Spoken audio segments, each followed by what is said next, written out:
दुख दर्द भाव के सब मिटें, सतगुरु चरण नित से। ये दुख दर्द भाव के सब मिटें, सतगुरु चरण नित से।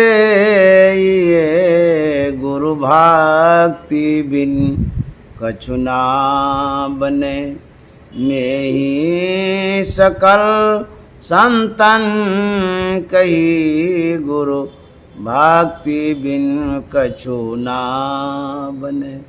श्री सद्गुरु महाराज की जय। परमाराध्य सद्गुरु महाराज, गुरुदेव महर्षि संत सेवी परमहंस जी महाराज, रायपुर छत्तीसगढ़ शहर के प्रबुद्ध सत्संग प्रेमी महानुभावों, माता एवं बहनों, हम लोग प्रातःकालीन सत्संग में समुपस्थित हैं। आज 24 सितंबर 2024 ईस्वी है। हम लोग श्रीमान अजय अग्रवाल बाबू के आवास पर सत्संग कर रहे हैं। हमारे बीच विशेष श्रोता हैं गुरु भक्तिन सुमित्रा माता जी और गुरु भक्तिन रीता दीदी जी और अजय बाबू के समस्त परिजन। अभी हम लोग पाठ सुन चुके हैं, उसमें अंतर की जो डगरिया है, अंतर का जो रास्ता है, उस रास्ते के विषय में हम लोग सुन रहे थे। बाहर का जो रास्ता होता है वह स्थूल रास्ता है, अब भीतर का जो रास्ता है वो सूक्ष्म रास्ता है। जो रास्ते पर चलते हैं वह अपने गंतव्य को तय कर पाते। जो रास्ता पर चल ही नहीं रहा है, अपने कमरे में कोई है, सोया है, लेटा है, पड़ा है, राह पर पैर ही नहीं रखा है, उसकी यात्रा प्रारंभ ही नहीं हुई है, तो वो लक्ष्य को कैसे प्राप्त कर सकता है? तो लक्ष्य को प्राप्त करने के लिए प्रथम यात्रा पर आपको चलना होगा, यात्रा प्रारंभ करनी होगी। उसके बाद आप दूरियां तय कर सकते हैं। तो हम लोग सुन रहे थे जो साधकों का राह है, रास्ता है, जो डगर है, वह कैसा है? कहते अद्भुत अंतर की डगरिया। उसमें अद्भुतता है, विलक्षणता है।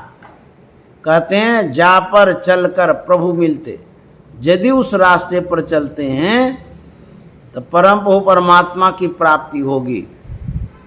राह गई है बड़ी झीनी है साधो, नैन नगर से राह गई है बड़ी झीनी है साधो, नैन नगर से।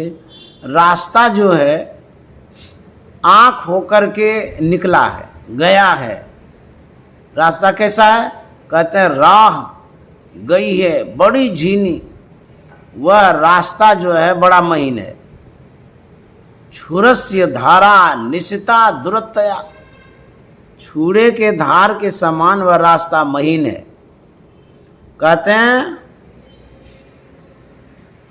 दुरतया दुर्गम पथस्तत् कवियो बदंती, बड़ा दुस्तर है, कठिन है, दुर्गम है उस रास्ते पर चलना। बाहर के रास्ते पर हम शरीर से चलते हैं या संसाधन से चलते हैं, रास्ता टेढ़ा मेढ़ा है। और यह रास्ता एक नहीं अनेक रास्ते हैं जो बाहर का रास्ता है, लेकिन जो साधकों का रास्ता है, अंतर का जो रास्ता है वह एक है। कहाँ है रास्ता? रास्ता शहरग में है दिलवर पे जाने के लिए। परमात्मा तक जाने का जो रास्ता है वो सुषुम्ना में, अज्ञा चक्र में है। उसी रास्ते से हम परमात्मा तक जाएंगे।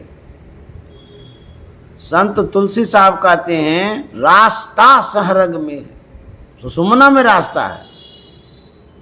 कहते हैं उस रास्ते पर चलना बड़ा कठिन है, क्योंकि रास्ता कितना महीन है? छुरस्य धारा, छुरे के धार पर जिस तरह से चलना कठिन है, जैसे तलवार का धार है, उस पर चलना कितना कठिन है, उसी तरह से अंतर के रास्ते पर चलना बड़ा कठिन है।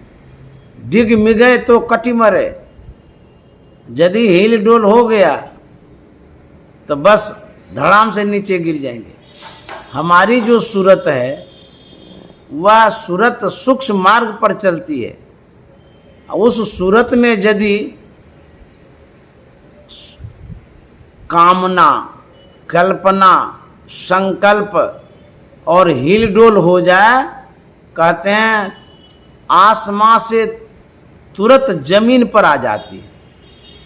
अंतराकाश में सूरत रहती है, लेकिन यदि असावधानी हो गई तो वो सूरत गिर जाती है। तो साधकों को क्या होता है? साधकों के मन में मलिनता आ जाती है, मन मायूस हो जाता है, मन दुखी हो जाता है कि कहाँ हम ऊपर चढ़ गए थे, हमारी सूरत अंतराकाश में चली गई थी और वो गिर गई। कच्ची कली एक तोड़ के मलिया पछताया। जब हम आगे की चढ़ाई करते हैं और उसमें विफलता हो जाती है, गिर जाते हैं, तो बड़ा अफसोस होता है, बहुत दुख होता है।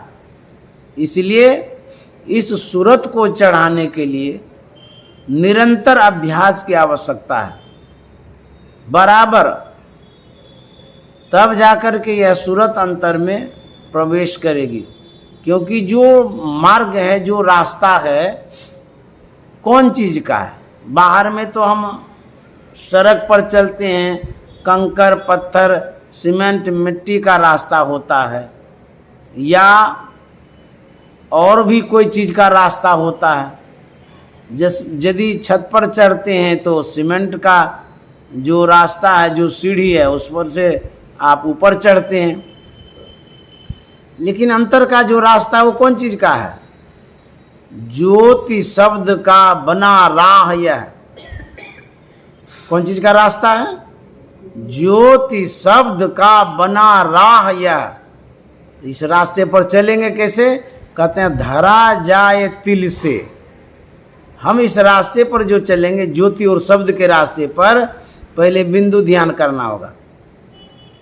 जब बिंदु ध्यान करेंगे तब इस रास्ते पर, इस डगर पर चलेंगे। बहुत महीन रास्ता है। तो गुरु महाराज कहते हैं बिंदु राह से निकल बहादुर, तम मंडल टपना होगा। गुरु महाराज कहते हैं ये रास्ता बिंदु का है, इसी बिंदु के रास्ते से हम लोगों को निकलना होगा। बिंदु राह से निकल बहादुर, और अंधकार मंडल को टपना होगा। तो यह रास्ता ज्योति और शब्द का बना हुआ है, उस पर हम चलेंगे। गुरु महाराज ने कहा है दृष्टि रथ चढ़ी श्रुति धावे हो राम। किस रथ से जाएंगे? दृष्टि रथ से।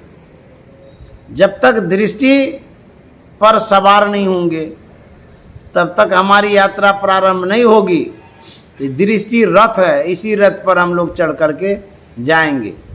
गुरु महाराज ने कहा है तम फटे ज्योति भरे आकाश का तू सैर कर। तम अंधकार फट जाएगा, तब क्या होगा? कहते हैं ज्योति भरे आकाश का तू सैर कर। अंधकार फटने से प्रकाश मिलेगा, और उसी प्रकाश के मंडल में, सीमा में, क्षेत्र में आपकी यात्रा होगी। जैसे कोई फील्ड में घूमता है, उसी तरह से अंतर के आकाश में, अंतर के प्रकाश में साधकों का भ्रमण होता है, टहलना होता है, घूमना होता है। तम फटे ज्योति भरे आकाश का तू सैर कर, शब्द अनहत सार में मिल, लहले सत पद को सही, सुख मन के जीना नाल से। गुरु महाराज कहते हैं जब आप ध्यान करते हैं तो अंतर में जो प्रकाश होता है, प्रकाश युक्त मंडल में, मैदान में, फील्ड में आप भ्रमण करिए, घूमिए। आकाश का तू सैर कर। सैर करने का मतलब होता घूमना। अंधकार वाला क्षेत्र नहीं है, प्रकाश वाला क्षेत्र है। कबीर साहब ने कहा है इसके लिए करना क्या होगा? दृढ़ करु दृढ़ करु दृढ़ करु हो जोगी, दृढ़ करु हो जोगी, दृढ़ करु हो सुरतिया की डोरिया, दृढ़ करु हो सुरतिया की डोरिया, दृढ़ करू। कबीर साहब कहते हैं हमारी जो सूरत है उसको डोरी बना दीजिए, उसी डोरी को कहते हैं मजबूत करिए। क्यों? मन रूपी हाथी को बांधना है। यदि डोरी मजबूत, रस्सी मजबूत नहीं रहेगी, ये मन में लगेबे नहीं करेगा, भाग जाएगा, तोड़ ताड़ करके कहाँ चला जाएगा पता नहीं लगेगा। तो सूरत रूपी डोरी को कहते हैं मजबूत करने के लिए। तो कमजोर कैसे हो गई है सूरत? कहते हैं सूरत फंसी संसार में। जो संसार में हमारी सूरत फंस गई है इसीलिए कमजोर हो गई है। ताते परिगा दूर, इसीलिए दूरियां हो गई है। मन बंधता ही नहीं, मन फंसता ही नहीं, मन इस डोरी से जुड़ता ही नहीं। क्यों? कि मन को बांधने के लिए जैसी रस्सी चाहिए वो रस्सी आपकी कमजोर हो गई है। जो सूरत है वो संसार में फंस गई है। कहते हैं सूरत बांध सुस्थिर करो, आठों पहर हो जो। यदि सूरत को स्थिर कर पाते हैं तब देखिए आठों पहर हुजूर, हुजूर में ना परमात्मा आपको हर वक्त सामने में ही दिखेंगे। तो सूरत संसार में फैल गई है। गुरु महाराज कहते हैं किसी भी वस्तु का जब हम सिमटाव करते हैं, सिमटाव करने से कहते हैं ऊर्ध्वगमन होता है। जैसे मान लिया जाए आपकी चादर बिछी हुई है, पतली है चादर, और यदि इसको समेटेंगे तो जैसे जैसे समेटेंगे चादर की परतें मोटी हो जाएगी, इतनी मोटी हो जाएगी कि आप उसको फाड़ नहीं सकते हैं, चीड़ नहीं सकते हैं। और यदि फैली भी रहती है तो उसको चीड़ सकते हैं। तो जब कोई भी वस्तु फैली भी रहती है, बिखरी भी रहती है, वो कमजोर रहती है। अब किसी भी वस्तु को जब आप मोड़ते हैं, समेटते हैं, चपोतते हैं, परत दर परत होने से वह वस्तु बहुत मोटी हो जाती है, कड़ी हो जाती है, कठोर हो जाती है और मजबूत हो जाती है। इसीलिए कहते हैं जो हमारी सूरत फैली हुई है इसीलिए कमजोर हो गई है। इसी सूरत को जब हम समटेंगे तो ऊर्ध्वगमन होगा, मोटी होगी, मजबूत हो जाएगी, कारगर हो जाएगी। किसी भी वस्तु का जब सिमटाव करते हैं उसका ऊर्ध्वगमन होता है। तो जब मन का सिमटाव करेंगे, सूरत का सिमटाव करेंगे, इसका भी ऊर्ध्वगमन होगा। ऊर्ध्वगमन का मतलब होता है ऊपर उठना। किसी भी वस्तु का सिमटाव जब होता है वो स्वभावतः ऊपर उठती है, इसका नाम है ऊर्ध्वगमन। तो हम मन को जब समेटते हैं, कहाँ समेटते हैं मन? बिछावन पर समेटते हैं, घर में समेटते हैं, बाजार में समेटते हैं? नहीं, मन को बाहर में नहीं समेट सकते हैं। क्यों? मन कोई स्थूल चीज थोड़ो है जो पकड़ के समेट लेंगे। मन सूक्ष्म है, सभी इंद्रियों का राजा है, मनमहीन भी है। तो कहते हैं विषय में जो पसरा हुआ मन है वो मोटा है, इसी मन को कहता महीन करने के लिए। मन महीन कर लीजिए तब प्यू लागे हाथ। तो मन को समेटने के लिए एक स्थान है, एक स्पेस है, एक जगह है, एक जगह पर हम मन को समेट सकते हैं। वह जगह कहाँ है, इसके लिए कबीर साहब बता रहे हैं, गगन मंडल में आसन करू हो जोगी, आसन करू हो जोगी, त्रिकुटी में जोगी धर हूँ दिया नमा, त्रिकुटी में जोगी धर हूँ दिया नमा, त्रिकुटी में। मन को जो हम समेटेंगे उसका प्लेटफॉर्म कहाँ है। आप रायपुर में जाते हैं ट्रेन पकड़ने के लिए, रायपुर का प्लेटफॉर्म, रायपुर का स्टेशन है ना, उसी तरह से मन का स्टेशन है, मन का प्लेटफॉर्म है। मन को यदि आप ट्रेन में चढ़ाना चाहते हैं तो स्टेशन पर जाना होगा। तो वो स्टेशन कहाँ है, गगन मंडल। गगन मंडल में आसन करू हो जोगी, आसन करू हो जोगी, त्रिकुटी में जोगी धर हूँ दिया नमा, त्रिकुटी में। त्रिकुटी में, गगन मंडल में, अंतराकाश में जब आप ध्यान धरेंगे, अर्थात मन को एकाग्र करने का प्रयास करेंगे, मन को समेटने का प्रयास करेंगे, वही प्लेटफॉर्म है, स्टेशन है, जहाँ मन आएगा मन को पकड़ के गाड़ी में चढ़ा लीजिए। कौन गाड़ी है, दृष्टि रथ चढ़ी सुरती धावे हो रामा। यही ट्रेन है, दृष्टि रूपी रथ पर इस मनमा को चढ़ाना है। तब कहाँ ले जाएंगे, कहते हैं इसको ले जाना कहाँ है, पहले तो प्रकाश मंडल में ले जाना है, उसके बाद शब्द मंडल में ले जाना है। इस तरह से इस स्टेशन का प्रारंभ हुआ बिंदु ध्यान से, और लास्ट स्टॉपेज कहाँ है, निशब्दम परमम पदम में लास्ट स्टेशन है। उसके बाद कोई स्टेशन नहीं है, उसके बाद कहीं इसको ले ही नहीं जाना है, समझ गए। प्लेटफॉर्म नंबर 1 बिंदु ध्यान करिए, समझ गए। लास्ट प्लेटफॉर्म नंबर नादानुसंधान है, सूरत शब्द योग है, उस सूरत शब्द योग को कर लीजिए। उसके बाद फुल स्टॉपेज परमात्मा धाम लास्ट स्टेशन है, ये मनमा का है ना, वहीं तक इनको ले जाना है। तो दृष्टि रथ चढ़ी श्रुति धावे हो रामा, नैन नगर से यहीं से प्रारंभ यात्रा हो जाती है परमात्मा के पास जाने का। क्यों, जो मेन गेट है जिससे आप प्रवेश करेंगे वो यही बिंदु से घुसना पड़ता है, समझ गए। बहुत बहुत मेन गेट है, छोटा गेट है। जैसे ट्रेन में आप घुसते हैं तो एक गेट से घुसते हैं कि पूरे डिब्बे में घुसने लग जाते हैं, कहीं गेट है घुसने का तो वहीं से न घुसिएगा। उसी तरह से मन कहाँ से घुसेगा, उसके लिए वो गेट है, वो बिंदु वाला गेट है। बिंदु राह से निकल वहां, इसी से निकलना पड़ेगा, तब तम मंडल टपना होगा, यहीं से इस मन को घुसाना होगा। कहते हैं यह रास्ता बड़ा महीन है। बाला ग्रसत सहस्रंग तस्य भागस्य भागिना, तस्य भागस्य भागार्धम तत्क्षयतु निरंजन। बाल के नोक को 100,000 भाग करिए, 100,000 भाग करने के बाद जो आधा भाग होगा वैसा महीन रास्ता है। यहाँ घुसाना है मन को, बड़ा महीन है।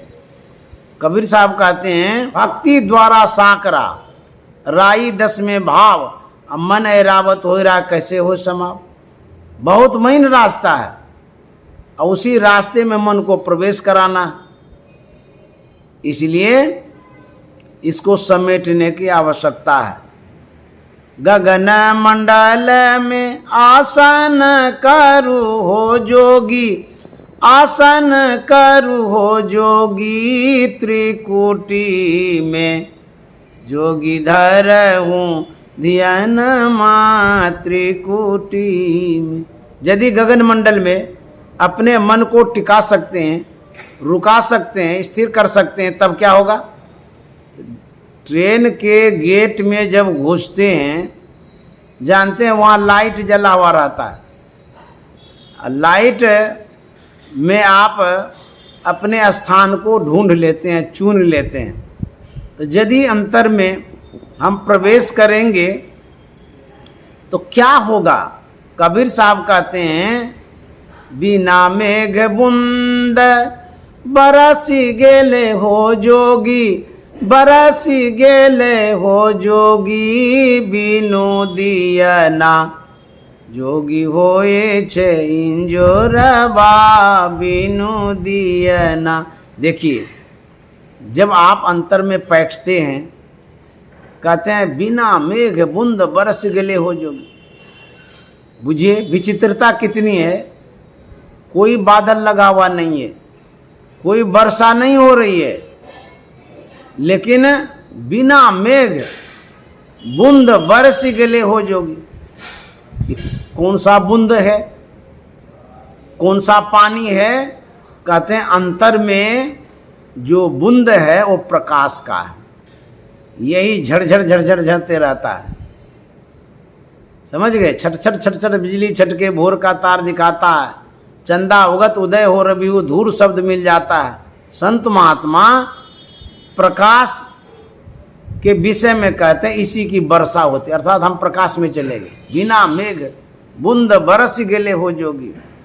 और कहते हैं बिनु दियना, हम जब भीतर प्रवेश करते हैं, कोई दिया बत्ती तो है नहीं वहाँ पर, लेकिन जब दृष्टि को जोड़ते हैं, सिमटाव करते हैं, तो दृष्टि का सिमटाव होने से दिया जल जाता है, प्रकाश हो जाता है।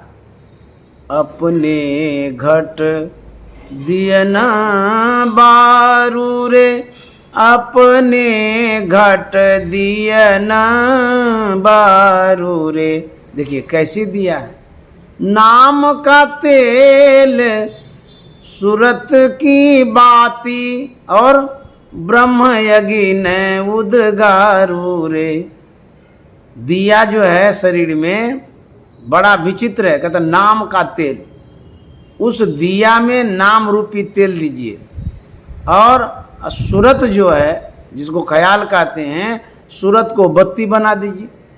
तो बत्ती को आगे का जो भाग होता है उसको पहले पतला करते हैं, और तब उसमें नेसते हैं, दिया सलाई जलाते हैं तो भग से पकड़ लेता है। कहते हैं कि सूरत की बाती, अग्नि क्या है? कहते ब्रह्म अग्नि उद्गारू। जब दोनों दृष्टि धारों को मिलाते हैं तो वहाँ पर अग्नि प्रज्वलित होती है, अग्नि प्रकट हो जाती है। गुरु महाराज कहते हैं, सुखमनिया में मोरी नजर लागी, हो नजर लागी, हाँ नजर लागी। कैसे लगी नजर, कैसे लगी? गुरु महाराज कहते हैं ऐसे लगी। कैसे? अगल बगल कहूँ दृष्टि न डोले, अगल बगल कहूँ दृष्टि न डोले, सन्मुख बिंदु पकड़ लागी। गुरु महाराज कहते हैं ऐसे दृष्टि लगी, दृष्टि को स्थिर किए, इधर उधर भागने नहीं दिए। जह जह मन भगी जाए ताही तय से तत्सन, फेरी फेरी ले आए लगाइए ध्येय में आपन। तो जब दृष्टि भागती है तो चंचल रहती है। चंचल दृष्टि से ब्रह्म ज्योति नहीं उगेगी, तब दृष्टि को स्थिर करनी पड़ती है। अगल बगल, अगल बगल का मतलब न दाएं न बाएं, न ऊपर न नीचे, ठीक सोझे सामने में। कहाँ?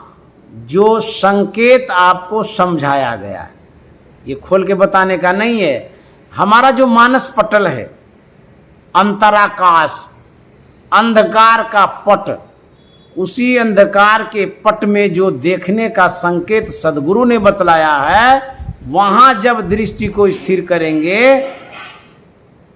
सन्मुख बिंदु पकड़ लेंगे, सामने में बिंदु उदय हो जाएगा, उसको आप पकड़ लेंगे तो जब बिंदु को पकड़ेंगे तब गुरु महाराज कहते हैं ब्रह्म ज्योति खुल गई अंतर में, ब्रह्म ज्योति खुल गई अंतर में, निसी अंधियारी दस भागी, हाँ निसी अंधियारी दस भागी, सुख मनिया में मोरी नजर लागी, सुख मनिया में मोरी नजर लागी। गुरु महाराज कहते हैं तब ब्रह्म ज्योति प्रकट हो जाती है, ब्रह्म ज्योति उग जाती है, प्रकट हो जाती है। ब्रह्म ज्योति खुल गई अंतर में और निसी अंधियारी हदस भागी, जो अंधकार है वह डर के मारे भाग जाती है, निसी अंधियारी हदस भागी। तो कबीर साहब कहते हैं कि नाम का तेल सूरत की बाती, ब्रह्म अगिन उद्गारू रे, तब क्या होगा? जगमग ज्योत निहारू मंदिर में, तन मन धन सब बारू रे, अपने घट दिए न बारू रे। जगमग ज्योत निहारू मंदिर में, वह जो अंतर का प्रकाश है, अद्भुत प्रकाश है, क्या तो उसको देखिए। तब कबीर साहब कहते जब अंदर में प्रकाश हो जाए, झूठी जान जगत की आशा, बारंबार बिसारू रे, अपने घट दिए न बारू रे। कहते हैं यह संसार जो है झूठी है, जो आशाएं हैं सब झूठी है, कहते हैं उसको विसार दीजिए। और कबीर साहब कहते हैं कि यदि प्रकाश हो जाएगा तो अंतर में खुशी भी हो जाएगी, प्रसन्नता भी होगी। कहे कबीर सुनो भाई साधु, आपन काज संवारू रे, अपने घट दिए न बारू रे। दिया जलाना ये निज काम है, अपना काम है। कबीर साहब कहता है इसी काम को पहले करो, आपन काज संवारू रे। यदि अपने काम को नहीं संवारेंगे तो दूसरे का काम करते रहेंगे, अपना काम अधूरे रहेगा, बाद में पछतावा लगी रहेगी, पछताएंगे बाद में। गोस्वामी तुलसीदास जी महाराज कहते हैं उघ रही विमल विलोचन ही के, हमारी जो आंखें हैं वो बंद है, कहेंगे आंख तो खुले है, हम तो ताकते रहते हैं। तो जो दो आंखें हैं ये चर्म चक्षु इसको कहते हैं, स्थूल नेत्र, बाह्य आंख, लेकिन एक आंख है तीसरी आंख, शिव नेत्र, कहते हैं वही आंख ढकी हुई है। कहते हैं उसको उघारिए, उघ रही विमल विलोचन ही की। वो आंख कैसी है? कहते हैं वह आंख बड़ी पवित्र है, विमल है, और उस आंख को संज्ञा मिली है विलोचन का। विलोचन का मतलब बी में न विशेष, लोचन में आंख, वह विशेष आंख जो ढकी हुई है, गोस्वामी जी कहते हैं उसी को उघाड़िए। बड़ा विचित्र है, कौन तिरपाल से ढक दिए, उघाड़ते काहे न? कहते वो आंख ढकी हुई है अज्ञानता से, अंधकार से, अबोधता से, मोह से, आंखें ढकी हुई है। कहते उसको उघाड़िए, क्योंकि वो पवित्र आंख है। मान लिया जाए आपके पास हीरा है, कहीं किसी कारण से किसी जगह ढक गया हो, आपको कोई बता दिया है कि आपके घरे में वो है, हो गया है, कहीं न कहीं वो झप गया है, ढक गया है, उसको ढूंढिए। तो जिस चीज से ढका है उसको हटाइएगा तब न मिलेगा।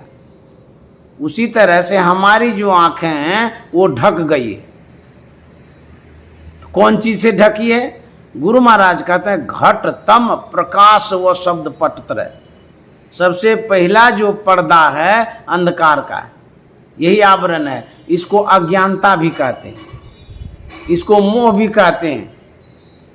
तो हमारी अज्ञानता जो बढ़ गई है, मोह जो बढ़ गया है, जो आवरण बढ़ गया है अज्ञानता का, इसी के कारण भीतर की जो आंखें हैं वो ढक गई है। लेकिन इम्पोर्टेंट आंखें हैं, जरूरी आंखें हैं, और उसी से आप बहुत बड़ा काम कर सकते हैं, आप बहुत कुछ देख सकते हैं। मान लीजिए आपके घर में सीसीटीवी है, घरे घर तो है आजकल, तो सीसीटीवी बड़ा इम्पोर्टेंट टीवी होती है। क्यों? कोई भी व्यक्ति माने चोर बदमाश आया है, उसमें कैद हो जाता है, टेप हो जाता है, रिकॉर्ड होता है ना सीसीटीवी में। मान लिया जाए आपके आँख की जो सीसीटीवी है, तीसरी आँख है, वही ढकी हुई है, आपको पता कैसे चलेगा किधर से काल आ रहा है, किधर से जमराज आ रहा है, किधर से भूत पिचास आ रहा है? अरे सीसीटीवी होगा तब ना आप देख लीजिएगा। तो सीसीटीवी का उन्मेष करिए। बिंदु मनोलयं कृत्वा दूरदर्शन मापनुयात्। देखिए उपनिषदकार कहते हैं बिंदु जो है यही सीसीटीवी है। यदि कोई साधक इस बिंदु में मन को लय करता है, दूरदर्शन मापनुयात्, कहाँ तक देख पाएंगे? बहुत दूर दूर तक, दूर से दूर तक देख पाएंगे। ये बिंदु में मन को यदि लय करते हैं तो कहते हैं यह जो शिव नेत्र है, तीसरा नेत्र है, जो बिंदु है, इसको प्राप्त जब करेंगे आप कहीं से कहीं देख सकते हैं। कितना इंपॉर्टेंट आंख है जो ढक गई है, उसको उघाड़ते ही नहीं आप। आप हैं अमीर, लेकिन जो धन और संपत्ति है आपकी, वो आपके नज़रों से, ख्यालों से वो दूर है। मान लीजिए 1 अरब रुपया आपके घर में, लेकिन आपको तो पता ही नहीं है। कहीं कहीं वो धन है, रुपया है, अलमीरा के नीचे है, कि जमीन में गड़ गया है, कि कपड़ा के नीचे है, आपको पता ही नहीं है। तो आपके पास धन है वो, लेकिन आपके किसी काम का नहीं है। क्या काम आ रहा है आप भूल गए हैं, भटक गए हैं। घर में रहते हुए भी आप कंगाल बने हुए हैं। उसी तरह से हमारी जो आँखें हैं, बहुत जरूरी वाली आँखें, इम्पोर्टेंट आँखें हैं, लेकिन हम इस आँख से अनभिज्ञ हैं, इस संसाधन से अनभिज्ञ हैं। जो वस्तुएं हमारे अंदर में अद्भुत वाली है, उसी को हम भूल चुके हैं। इसीलिए कहते हैं कि खोदिए, निकालिए, तब पता चलेगा। जब माँ पार्वती भगवान श्री राम की परीक्षा ले रही थी, भगवान श्री राम सीता माता का खोजते हुए जंगल में भटक रहे थे, और वो पता लगा रहे थे सीता माता का किन से? खग से, पक्षी से, उसके बाद लताओं से, भूमि से, किससे किससे पूछते रहते थे। पार्वती माता के मन में हुआ कि ये कैसे भगवान है, इनको अपने पत्नी का पता भी नहीं है, अब पता भी कैसे कर रहे हैं? चिड़िया से पूछते हैं। चिड़िया को क्या पता है? वो भी चिड़िया को तो छोड़ दीजिए, लताओं से पूछते हैं, पहाड़ों से। बड़ा विचित्र है भगवान श्री राम की खोज। तो माँ पार्वती के मन में शंका हो गया कि भगवान है कि नहीं है, कि सही है कि नहीं है। तो भगवान भोले से माँ पार्वती ने कहा कि जो भगवान श्री राम हैं अपनी भार्या को खोज रहे हैं, पत्नी को खोज रहे हैं, सीता माता की खोज में हैं, लेकिन खोजने की बड़ी विचित्रता है। आदमी से पूछना चाहिए, किसी जानकार से पूछते तो अच्छा रहता, लेकिन हे खग मृग, खग से, मृगा से, लताओं आदि से पूछते हैं। तो मेरे मन में होता है एक बार उनसे मिलें, देखें आखिर क्या है। तो भोले बाबा ने कहा नहीं नहीं, ऐसा भूल से भी मत करना, वो माया है, भगवान श्री राम लीला कर रहे हैं। बोले नहीं, एक बार जाते हैं। तो जिद कर दी, मानी नहीं, वो चली गई देखने के लिए। तो सीता का रूप धारण करके सीता माता के रूप में बैठ गई माँ पार्वती। प्रभु श्री राम आ रहे थे, दूर से ही देख लिए, पहचान गए। निकट आकर के प्रभु श्री राम ने कहा कि माँ पार्वती आप अकेली हैं? भोले बाबा कहाँ हैं? अब तो लजा गई, उसके बाद आंख बंद कर ली। आंख बंद जब कर ली तो भीतर में भी राम लक्ष्मण सीता दिखाई दिया। फिर आंख खोलती है तो सामने में भी दिखाई दिया। तब भगवान श्री राम अपनी माया को समेटते हैं। वहाँ से पार्वती माता भागती है, अब भोले बाबा के पास आती है। तो भोले बाबा ने कहा परीक्षा ले ली, झूठ बोल दी। कहते नहीं नहीं परीक्षा नहीं लिए, ऐसे ही गए देखने के लिए, देख करके आ गए। झूठ जब बोल देता है व्यक्ति, अब कैसे इसको पकड़िएगा, कैसे आप जानिएगा कि बात क्या है। अब भोले बाबा तो ध्यानी थे, उनके मन में होता है, इतनी उतावली थी, परीक्षा लेने के लिए जा रही थी और ये बिना परीक्षा लिए आ गई, ये कैसे हो सकता है। तब भोला बाबा क्या करते हैं, अपना सीसीटीवी खोलते हैं।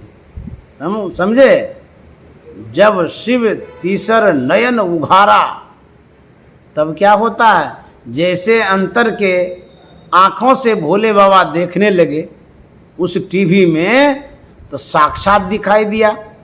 तो देखते हैं कि पार्वती तो सीता का रूप धारण कर ली है और कहती है हमने परीक्षा ही नहीं लिया है। तो तब भोले बाबा ने कहा कि अरे मैंने तो अंतर के आँख से देख लिया, तू तो सीता का रूप धारण किया, तुमने परीक्षा लिया है और तू हमसे झूठ बोलती है कि हम परीक्षा नहीं लिए हैं। जाओ, आज के बाद तुम्हारा मेरा कोई संबंध नहीं रहा। तूने सीता माता का रूप धारण किया, आज से तू हमारी पत्नी नहीं, तू जाओ हमसे दूर। सुनते हैं, तो भोले बाबा ने परित्याग कर दिया। मेरे कहने का मतलब क्या है, भोले बाबा के पास जो आंखें थी, शिवनेत्र जिसको कहते हैं, उसको आजकल सीसीटीवी बोलता है। वह जो आंख है सबके अंदर में है, लेकिन उस आंख से हम परिचित नहीं हैं, अनभिज्ञ हैं, अनजान हैं, कुछ भी पता नहीं है। ये जो दो आंख है बाहर वाली, इसी से काम चलाते रहते। संत महात्मा कहते हैं यदि उसको उघाड़िएगा तो क्या होगा, सूझे रामचरित मन मानिक। अरे अंतर में जो प्रकाश है वो दिखने लगेगा, राम का वास्तविक चरित्र का दिग्दर्शन होगा। कहते हैं सूझे रामचरित मन मानिक, गुप्त प्रगट जब जो जय खान। जो गुप्त है, जो प्रगट है, वो भी दिखने लगेगा। सकल दृश्य निज उदर मेली, शोभय निद्रा तय जोगी, सोई हरिपद अनुभव परम सुख अतिद्वैती वियोगी। कितना देख पाएंगे, कहता सकल दृश्य, दुनिया में जो भी रूप है, चाहे प्रकट है या अप्रकट है। गोस्वामी जी तो यहाँ कहते हैं कि जमीन के नीचे भी देख सकते हैं। आँखें कितनी विकसित हो जाती है, यह जो आँख है कितना डेवलप करता है, कितनी विकसित हो जाती है, कितनी विशालता है इस आँख में, कितनी विशेषता है। जब हम हवाई यात्रा करते हैं, जैसे कलकत्ता से रायपुर आते हैं या रायपुर से कलकत्ता जाते हैं, बराबर हमारा आना जाना लगा ही रहता है। जब हमारे लगेज का वो जांच करता है मशीन से, एक्सरे मशीन से जांच करता है, अटैची में सामान भरा हुआ है, अटैची की परत कितनी मोटी है, उसके भीतर में कपड़ा है, उसके भीतर में पैसा है, कितना ढके हैं, आवरण पर आवरण है। लेकिन जो स्कैनर मशीन है, उस स्कैनर मशीन में सब कुछ प्रत्यक्ष दिखता है। आजकल तो डॉक्टर लोगों के पास भी है, पेट में कहाँ क्या गड़बड़ी है उस मशीन से जांच लेता है, ऊपरे में लगाता है वो मशीन, और भीतर पेट का सब दृश्य देख लेता है। ये जो स्कैन मशीन है इतना डेवलप किया हुआ है, लेकिन उस डॉक्टर से जो स्कैन करता है हमारे बॉडी को, पूछिएगा, बात करिएगा कि डॉक्टर साहब हमारा जो मन है कैसा है, थोड़ा सा स्कैन करके दिखा दीजिए, तो फोटो उसका लीजिए। तो आपको ट्रिपल फीस देंगे। मन टेढ़ा है कि बोका है कि गोड़ा है कि काला है कि नाटा है कि छोटा है, एक बार स्कैन करिए तो क्या कहेगा, आप पागले हैं। भाई पागल की क्या बात है, मन है कि नहीं भीतर में? तो जब मन है तो उसका स्कैन क्यों नहीं करते हैं? तू कहेगा मशीन में अभी वो क्षमता नहीं है कि मन का भी स्कैन हो, मन को भी देख सकें, मन का भी चित्र ले सके। भौतिक जो वैज्ञानिक है उतना डेवलप नहीं किया है, लेकिन जो ऋषि मुनि महात्मा है, जो साधक है, जो ध्यानी है, उनका शोध कैसा है, उनका अन्वेषण कैसा हो रहा है। कहते हैं मन की जाने सबे गुरु, कहाँ छिपावे अंध। ये तो आत्मा को भी जानते हैं, मन को भी जानते हैं, क्योंकि डॉक्टर लोग जो होता है वो स्थूल शरीर का शोध करता है, बीमारी वगैरह की खोज करते रहता है, लेकिन जो ऋषि मुनि महात्मा है, जो संत हैं, वो सूक्ष्म शरीर का शोध करता है। बुझिए, सूक्ष्म शरीर में जो मन है, जो आत्मा है, जो परमात्मा है, उसकी खोज करता है। हमारा जो शोध है, ऋषि मुनियों का जो शोध है, बहुत प्राचीन है। डॉक्टर लोग तो अभी खोज कर रहे हैं और इस खोज का अंत भी नहीं है, लेकिन संत महात्मा परमात्मा तक खोज लिए कि शरीर में है। शरीर की विशेषता, अगाधता, विशालता, अद्भुतता संत महात्मा जानते हैं। हम लोग सिर्फ बाहर के संसार को देखते हैं, संत महात्मा अंतर के संसार को देखते हैं। पिंड मां ही ब्रह्मांड, पूरे शरीर में ब्रह्मांड है, इसका ज्ञान सिर्फ संत को है। हमारे अंदर में स्पेस कितना, जगह कितनी है?